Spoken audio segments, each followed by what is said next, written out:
राजू भाई, कुछ दिनों से सोशल मीडिया पर शमीम खान एनसीपी शरद पवार चंद के जो कलवा मुमरा अध्यक्ष है, उनका एक वीडियो वायरल हो रहा है जो आज से 6 महीना पुराना पुलवामा पहलगाम अटैक को लेकर के उन्होंने एक प्रोटेस्ट किया था, उसको लेकर के, और बहुत से नेशनल मीडिया भी जो है चला रही उसको। मुमरा के कुछ बीजेपी पार्टी के लोग हैं जिन्होंने उनके ऊपर एफआईआर कराया है, तो क्या कहना चाहेंगे राजू भाई? अस्सलाम वालेकुम, नमस्ते, सत श्री अकाल।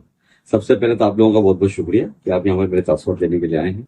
दूसरी बात यह है कि वो वीडियो मैंने खुद पर्सनली देखा है, मेरा ओरिजिनल वीडियो है, जिसके अंदर मैं ये समझता हूं कि 23 अप्रैल 2025 को जब पहलगाम में अटैक हुआ, एक आतंकवादी हमला हुआ, उसी की मजम्मत करने के लिए, उसी के खिलाफ एक मोर्चा शमीम खान साहब की क्यादत में राष्ट्रपति शरद पवार साहब की टीम ने मिलकर के हमारे मुमरा के अंदर वो प्रोटेस्ट रखा था। और उस प्रोटेस्ट के अंदर सबसे ज्यादा अगुवाई करने वाले ही हमारे शमीम खान साहब थे। और ये एक मैं समझता हूँ कि हर एक सेक्युलर फर्द का एक ये फरीजा है कि जब भी ऐसा कोई आतंकवादी हमला होता है हमारे देश के खिलाफ, तो हमें बढ़ चढ़ कर उसके अंदर हिस्सा लेना चाहिए और उनके खिलाफ आवाज उठानी चाहिए।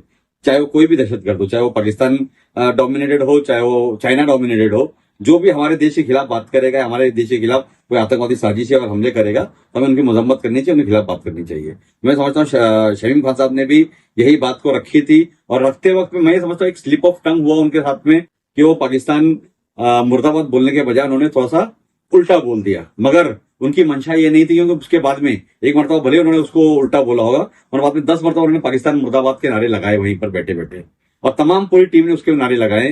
तो मैं ये समझता हूँ कि जो उनके ऊपर जो एफआईआर दर्ज किया गया है ये बेबुनियाद है, और इसके अंदर कोई ठोस वजह नहीं है एफआईआर करने की, क्योंकि वो एक देशभक्त है। ये मैं भी जानता हूँ, वली बनती, और आप तमाम पत्रकार भी जानते हैं कि एक देशभक्त है।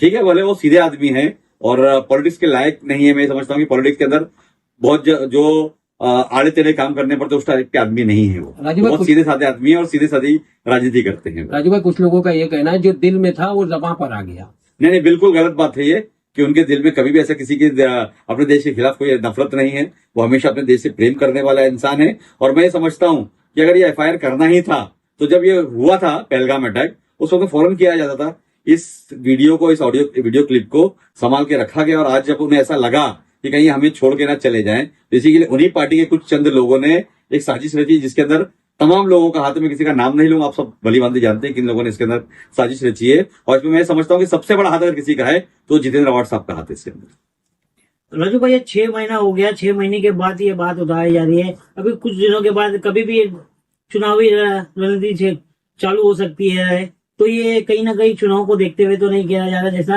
वो टिकट के भी दावे हो रहे थे, फिर टीवी कभी काफी खबरें आई थी कि वो पार्टी छोड़ने वाले। मैं आपसे कहा ना कि देखो, मैं आपको एक बात बताता हूँ, मैं शमीम खान साहब के मेरे बहुत अच्छे ताल्लुकात है, मेरे गांव के रहने वाले हैं, 50 किलोमीटर की दूरी पर उनका घर है, और मेरे बहुत अच्छे ताल्लुकात है उनके साथ में, और मेरे वालिद साहब के बहुत अच्छे ताल्लुकात थे उनके साथ में। तो मैंने कई मरतबा उनको टटोलने की कोशिश की कि उनके दिल में क्या है मैं जान सकूं, और मैंने उन्हें बहुत अच्छे तरीके से बात भी कही उनसे कि आप हमारे साथ में आ जाए, आप जैसा शख्स अगर हमारे साथ में आ जाएगा तो मुमरा कौसा भी जिस तरीके से आज हम काम कर रहे हैं, डेवलपमेंट के वक्त हो चाहे इंफ्रास्ट्रक्चर के वक्त हो, उसमें और 4 चांद लग जाएगा, और हमारी ताकत और मजबूत होगी, और हम लोग अच्छे से और काम कर पाएंगे, और उससे उनका भी कहीं ना कहीं फायदा होगा। मगर वो मैं समझता हूँ कि एक निष्ठावान कार्यकर्ता थे शरद चंद्र पवार साहब के, और एक अपने आमदार साहब को लेकर के बहुत भावुक रहते थे। हमेशा ये मुझे कहा करते थे कि नहीं, मैं अपने आमदार साहब को छोड़ करके कहीं नहीं जाऊंगा।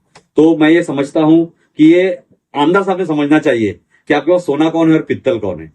वो एक सोने जैसे आदमी को अपने खोने की, आज आप खोने की कगार के ऊपर है।